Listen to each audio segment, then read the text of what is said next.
Hello and welcome to ProTech. Today we've got a great video from Fox River Automotive in Seney, Michigan. Take a look as Lyle walks us through the process of replacing a brake caliper. Hello, I'm Lyle from Fox River Automotive in Seney, Michigan. I'm going to do an instructional video today. Show you guys how to change a brake caliper. Our vehicle is a 1997 Dodge Ram 3500. Pretty simple caliper to change, but we'll show you some proper procedures on how to do it. So first off, reason for changing this caliper, the brake pins that the caliper slide on are very sticky. As the rubber gets old and as rust builds up in there and the grease dries out on the pin, it doesn't let it slide properly. The caliper, it's getting pretty old and it's time to replace it. So a replacement part today is a remanufactured caliper from A1 CARDONE. You want to make sure you use quality parts whenever you are working on stuff, and something with a good warranty. A1 CARDONE on this caliper offers a 2-year 24,000 mile warranty on it, so should last us a good long time. So it's going to be pretty simple to change. As I said, they've got 2 bolts on the back to hold the caliper to the knuckle.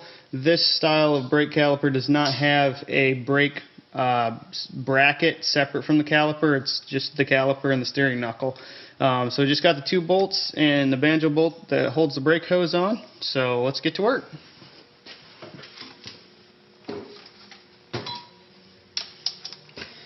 So first things first, I'm going to remove the 2 bolts that hold the caliper on.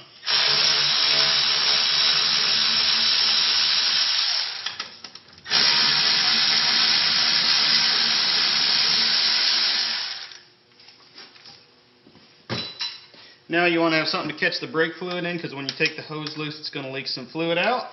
Got a pan down there, and I'm wearing gloves today to keep the brake fluid off your hands. The brake fluid's not good for you to get on your skin, so take that loose. And you can discard the banjo bolt and the washers, because the new caliper came with new banjo bolt and new washers. So this is something I want to show you guys here. On the brake hose, you want to make sure that that's nice and clean where the copper washers seal on it. Up here in Michigan, we see a lot of salt on the roads, which results in a lot of rust, and often the brake hose is really built up with rust around where that copper washer seals. Sometimes, if you don't clean that off, you're not going to get a good seal. This one's very clean. This truck came out of Florida, so that makes a big difference. That one's going to be nice and clean and good to go. So now I can remove the caliper and set it aside. You're going to have to return that as a cord.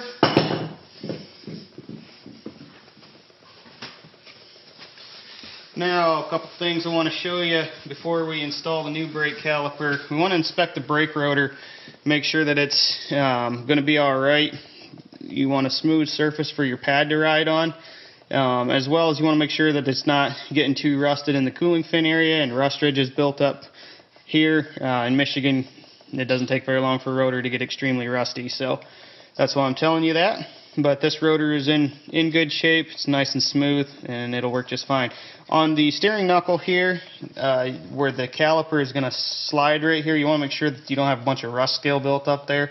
That will restrict your caliper from floating back and forth properly. This one, it's nice and clean. Also, around here on the back side, there's a little lip that the inside brake pad is going to rub on. You want to make sure that that's clean as well, because if it is built up with rust, it can restrict that inside pad from releasing properly, resulting in very poor pad wear and performance. So that stuff is nice and clean on this, so we're going to go ahead and stick a new caliper on.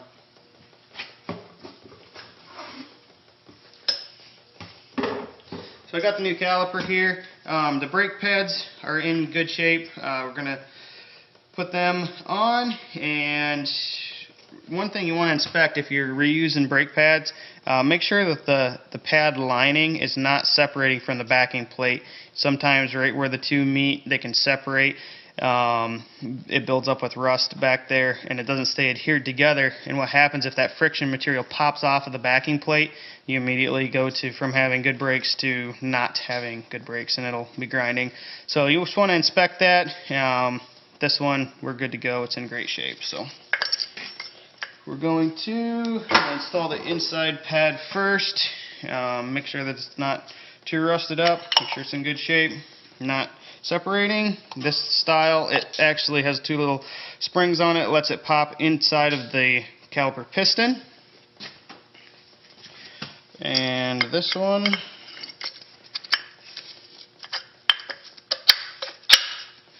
pops in there like that. So now it's ready to go on. You always want to make sure that your caliper pins are greased properly. You want to make sure you use the right grease. If you use just any normal grease, it's going to react with the rubber. The rubber is going to swell up and you're going to have problems. So you always use brake caliper grease whenever you're working on brakes. That way it does not disturb the rubber. Make sure that those pins can slide back and forth and that they got good grease on them. Usually whenever you get a remanufactured caliper, they got plenty of grease on them. Once in a while they don't have as much as what I like to see. So this one's good to go. Good to go. I've already checked it out, and so we're going to go ahead and stick it on.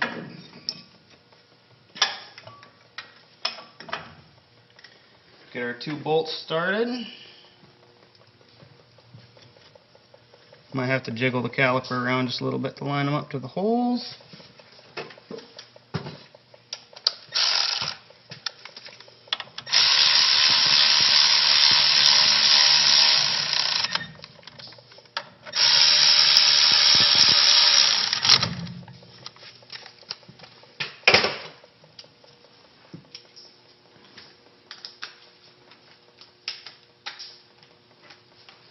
Now I'm going to tighten those up with a ratchet. I like to tighten them up by hand just to make sure that they're nice and snug like they need to be, but not over torqued. Now we've got to hook up our brake hose. We've got our supplied banjo bolt and washers, and we already checked to make sure that it's clean. Also, you want to make sure that the old copper washer didn't stick to it. Sometimes they'll stick and you got to pop that washer off. Go ahead and hand start that into the caliper. You want to start that by hand. You do not want to cross thread that. This one has a pretty coarse banjo bolt, so it wouldn't cross thread very easily, but some of them use a really fine thread that can be cross threaded, which results in you buying another caliper, which is not a fun situation. So we want to avoid that. Tighten that brake hose up. Snug it down, but you don't want to over torque it. Again, you got threads in the caliper that you don't want to tear out by over torquing. And so now it's hooked up and we're ready to bleed. So got a bleeder wrench here. It's good to use a 6-point, so that way you don't ever weaken the hex on your bleeder screw. So we're going to crack the bleeder loose. Now I'm just going to verbally go through how I would bleed it. It usually works best to have two people. One person would get up in the truck and one person would be down here running the bleeder screw. So you'd open the bleeder, have the person in the truck press the brake pedal all the way down to the floor. Then you would close the bleeder, and then the person would let the brake pedal come all the way back up to the top. And you would repeat that. Open it up, press the brake pedal down. That will push new fluid, or the fluid from the truck system into the caliper, fill it up, and push the air out. Always make sure that your bleeder screw is at the top. You can make the mistake of putting the wrong caliper on the wrong side of the vehicle, and that will result in you not being able to bleed the air out and your brakes will not work right. So just always make sure that bleeder is at the top so it'll bleed out properly. Make sure that you have good clean fluid in your master cylinder reservoir, and make sure that you bleed your fluid out until you're getting good clean fluid in there. Brake fluid can become contaminated after it's been in a vehicle system for a long time. You want good clean fluid. So once you get the air bled out of the system, have the person in the truck pump the brake pedal up so that it'll build pressure. Then you want to check for leaks. Make sure you don't have any leaks around your bleeder screw or around your banjo bolt.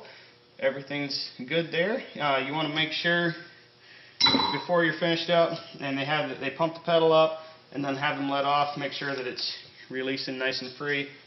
And also you want to make sure that your caliper can move back and forth, and that your pins are floating properly, and make sure that your pads can move free.